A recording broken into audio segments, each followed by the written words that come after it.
It is September. Now what? It is September, and it is time to assess your hives for honey, theirs. Do they have enough, or do you need to feed them? And how are the varroa mites doing? For today's IEBA hives inspection, we have done a mite count on a hive that seems representative of the dozen, and we've looked at each hive to count frames of honey. For 8-frame equipment, 9 frames of honey are great. Anything less in the plan will be to provide that hive with a gallon of syrup, 2-to-1, for each frame less than 9.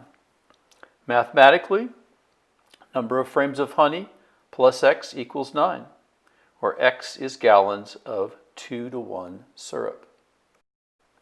Jerry also advises about pollen stores and how you may underestimate honey if your bees have put honey in cells that have pollen in them. Today we used apivar strips laid atop the bottom brood box as opposed to hanging them between the frames. Listen to Jerry's explanation. The inside feeder is not the preferred choice for feeding now. It takes the place of a frame. It is better to have the frame in the hive. If you want to be quick, you could place a large quantity of syrup atop the second brood box, perhaps on some shims to keep it above the frames. Then you could use containers like the 1 or 2 gallon honey containers with 1/16 holes drilled into the lids, making sure the lid is snapped in place. The bees don't mind being dribbled with syrup when you invert the container. If you don't need to be quick, consider the Boardman entrance feeders. You can watch the workers drain the jar. The fall syrup is 2 parts sugar to 1 part tap water. There are different interpretations of parts, but your science teachers will be pleased with you if you use mass. A cup of sugar is 200 grams. Water is the metric standard. 1 gram mass of water is the same as 1 milliliter. Dissolving the sugar in the water takes very warm to hot water and vigorous shaking and stirring. We just been checking these IBA hives, and we're checking today to see how much honey they got and how the brood looks. First hive we checked had 7 frames of brood still. It's a small patch of brood, reduced from what you used to see, but when we notice that brood, it's surrounded by pollen, and that's not something we've seen too often in the past. Pollen is great for your hive, but you got to be very careful if you have a full frame of pollen in your number 2 box.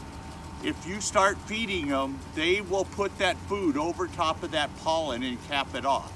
And so you think you have a full frame of pollen, but you'll notice when you lift it, it's a lot lighter.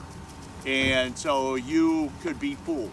So one thing to watch when you start to feed is, do I have a full frame of pollen upstairs? I'm probably only going to get a half a frame of honey out of that for winter feed. So you just got to be cognizant of that fact and rearrange your frame so that you have empty frames for the hive to actually fill with honey or syrup that you're going to put in. This hive here we just looked at, it has, as you can see here, this is a frame out of the middle and it is clear full of honey. That there is full of honey and it's on cap. The rest of these frames are capped. So it's an excellent hive ready for winter. An earlier one we looked at had a lot of brood upstairs, and by the time we moved it all around, it needs to be fed 4 times. So just so you know that pollen is an issue in the fall. It's only if it's in your top box, your sack number 2 box, and you have lots of it. If you have a small amount, it's not a big issue.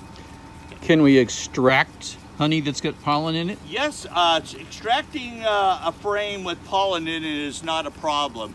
Normally it doesn't even spin out of the machine at all. So when you spin it, the pollen doesn't come out. If it does, it'll get caught through your filtering process and or break down in the honey and you'll never even know it. 11 per 100.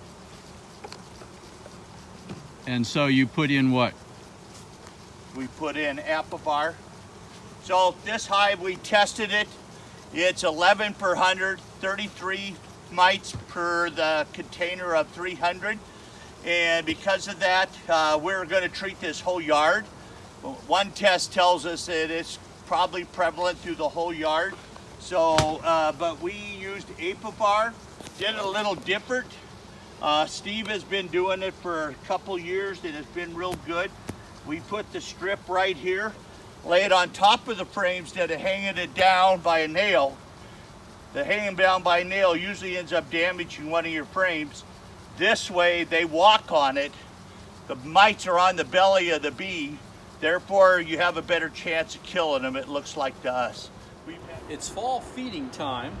If you're in a hurry, you can mix up your sugar and water in a gallon container like this, poke some holes in the lid, snap it on tight, and set it upside down in an empty box on top of your top deep.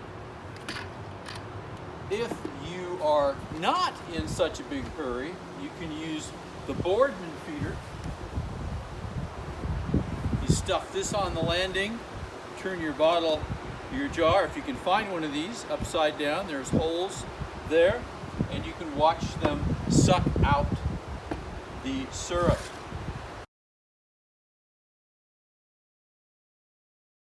I like to make them in containers like this because I can put in the right amount of sugar and the right amount of water, and then I can shake it. The water needs to be really hot or the sugar is not going to dissolve. You want to buy your sugar in quantity, like a 25-pound bag. If you buy them in 10 pounds and 5 pounds, you're going to pay an awful lot for the same amount of sugar. You can find a couple types of sugar at Costco or at some of the cash and carry stores in town.